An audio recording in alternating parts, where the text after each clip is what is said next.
Pessoal, tudo bem? Eu sou Márcio Antunes, CEO da Impericon Enterprise. A Impericon Enterprise é uma empresa de assessoria e consultoria especializada em linguagem para negócios. O principal foco da nossa empresa é estar oferecendo serviços ligados à área de comunicação, seja ela verbal ou escrita. Portanto, acessem impericolenterprise.com.br para que vocês possam conhecer um pouco mais a respeito de todos os serviços que a nossa empresa hoje disponibiliza, não somente para o território nacional, como para o mundo todo. Impericon Enterprise, a great step to the future. Bom, como todos sabem, eu faço pesquisas gramaticais. E recentemente eu realizei uma pesquisa e gostaria muito de apresentá-la aqui no canal. Falaremos a respeito do verbo to write.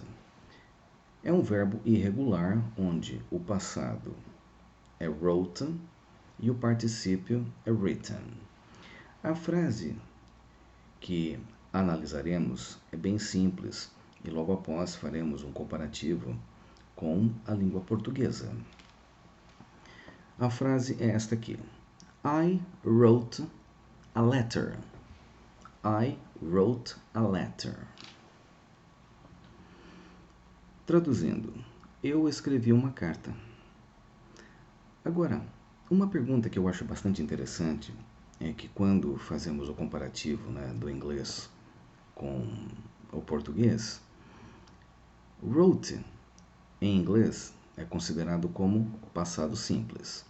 Mas se fizermos um comparativo com a língua portuguesa, wrote, ele poderia significar escrevi ou escrevia, porque nós estamos trabalhando a primeira pessoa, tá? Do singular, tá? I wrote a letter. Agora, depende muito da situação e do contexto, tá? Você pode dizer, eu escrevi uma carta, como eu escrevia uma carta. Aí depende muito de contexto, certo? E o interessante é que, ao compararmos essa estrutura da língua inglesa com a língua portuguesa, podemos observar que o verbo to write, ele é um verbo transitivo direto, ou seja, ele exige complemento. Portanto, ao falarmos I wrote what? Eu escrevi o quê? Concorda? Então, exige-se o complemento. Portanto, a letter passa a ser o quê? O objeto direto do verbo escrever. É bem interessante esse comparativo. Muitas vezes as pessoas elas perguntam se eu devo estudar o português para poder falar o inglês corretamente. Na minha humilde opinião, sim. Porque o português ele interfere diretamente na tua linha de raciocínio. Então, quanto mais conhecimento da língua portuguesa você tiver, melhor será a qualidade do seu inglês. Portanto, nessa estrutura, podemos observar que, ao falarmos I wrote a letter, podemos traduzir, porque a frase ela é simples, mas nós podemos traduzir eu escrevi uma carta. Agora, se você trabalhar a ideia do pretérito imperfeito, porque quando você fala eu escrevi, é pretérito perfeito. Eu escrevia é pretérito imperfeito. Então, esta frase, ela, digamos assim, ela não está de forma, vamos trabalhar assim, ela não está completa, tá? Porque não tem como você pegar e traduzir, tá? Não tem como você saber se é eu escrevi uma carta ou se eu escrevi uma carta. Tudo depende de contexto. Mas ambas as traduções, elas estão corretas obedecendo o tempo verbal no comparativo da língua portuguesa. Então, muito cuidado, presta bem atenção, porque No comparativo, tá? Você tem que observar a situação em que você se encontra para que você possa determinar como a pessoa vai entender o que você supostamente gostaria que ela entendesse. Portanto, esta frase, né? I wrote a letter, tá? Significa eu escrevi uma carta ou eu escrevi uma carta. E o verbo to write, ele é um verbo de ação, tá?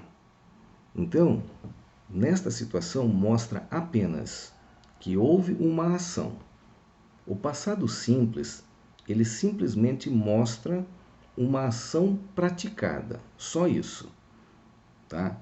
Independente se há resultado ou não.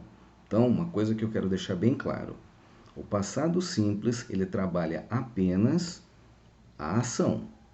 Agora, quanto ao resultado, aí tudo depende de outras situações, tá? Depende de outras coisas, tá? Mas o passado simples só mostra apenas que houve uma ação. Nós não estamos em momento algum falando de resultado, tá? Porque nos próximos vídeos eu quero trabalhar um pouco mais essa diferença quando estamos falando de ação e quando estamos falando de resultado, o que é bastante interessante. Para você que hoje busca fluência na língua inglesa, deve ficar atento a essas linhas de raciocínio, tá? Que ajuda muito a entender a diferença quando faz o comparativo com a língua portuguesa. Eu sou Márcio Antunes, CEO do Grupo Impericon. Impericon Enterprise, a great step to the future. See you in the next video.